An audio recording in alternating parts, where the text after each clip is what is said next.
Well, Rolling Stone is accusing Republicans of fear-mongering, and it's calling the rainbow fentanyl threat fake. The magazine releasing this article titled, "No Treats, Only Tricks." Republicans try to ruin Halloween with fake rainbow fentanyl threat.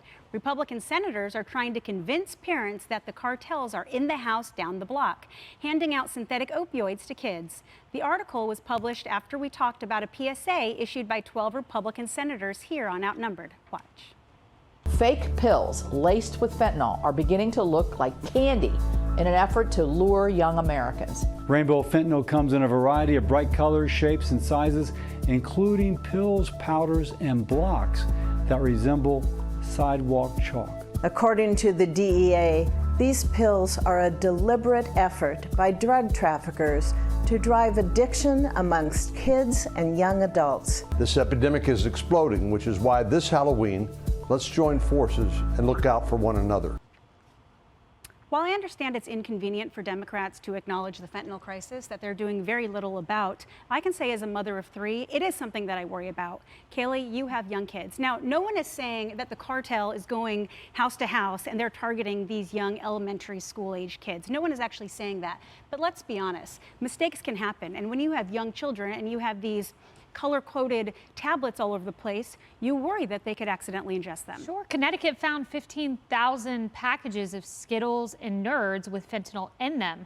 And how dare Rolling Stone say this when you have just 27% of teenagers, 27% who are aware fentanyl can be mixed with Adderall or some other medication.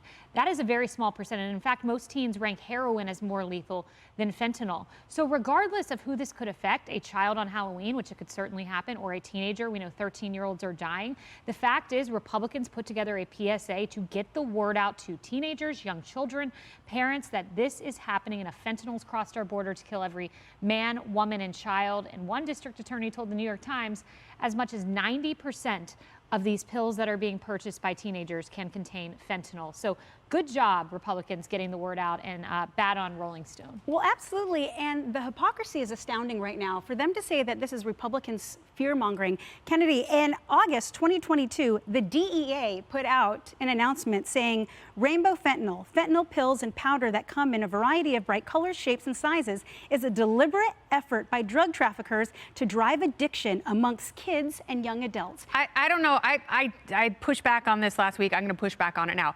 I don't know that that's necessarily true. I think that talking about the story in this way is a massive distraction from an opioid crisis that is killing people. And what happens is good kids who have never done anything like this, they think they're buying ecstasy, they think they're buying cocaine, and it's laced with fentanyl, and those are the ones who are dying. That is the real problem here. It's like drug dealers have always done this. They've always repackaged things in order to get them into the country and evade law enforcement. I sat in the El Chapo trial, and he was the one who invented the idea of putting cocaine in tomato cans. So when it went across the southern border, it's like, oh, tomato cans, great. Everyone loves tomatoes. So that's essentially what they're doing here. They put it inside candy that looks the same. So if someone opens it, they're just going to say, move along, move along. Well, Morgan, and to Kennedy's point, the whole Halloween scare, or the Halloween sadism, as some people call it, it's been going on for decades. I mean, I think there was a New York Times article in 1970 saying every year in Halloween, people start saying there's going to be razor blades or something in the candy. But the truth is, sometimes there are. Is it really as big as people play it out to be? No. And can it be a distraction from the opioid epidemic? Absolutely. But the reality is right now that you do have these color-coded tablets going on. People are accidentally overdosing. They're losing their life. They don't think that they're taking fentanyl. And the only solutions are people saying, well, we just need to give people the ability to test for fentanyl before they take their illegal drugs, or they can take Narcan. What about stopping these illegal medications, the illegal drugs coming from the border? Here's the facts that we know. We know that that fentanyl is the #1 killer of young people in this country.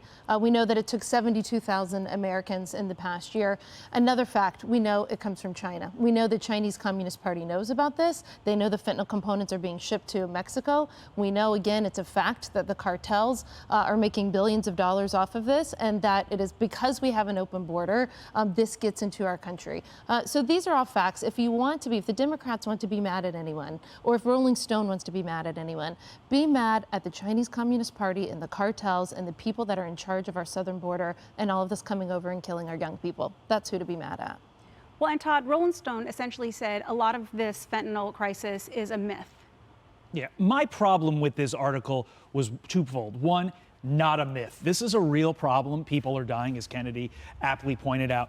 But my second point, I have a different take, I think. I really believe in parenting, and I love how the left is always like, have a conversation. No. If you grew up the way I grew up, in an Italian-American household in Jersey, there's no conversation. Your parents strike the fear of God in you. I know the reason I never threw a party growing up is because my parents said, you throw a party, somebody gets hurt, we lose the house. Yeah. Well, you know what? 0 parties in the Pyro household. I didn't do it because I had the fear of God. And for something this serious, strike the fear of God in your kids because they could die with one simple mistake. Yep, absolutely. This isn't pot.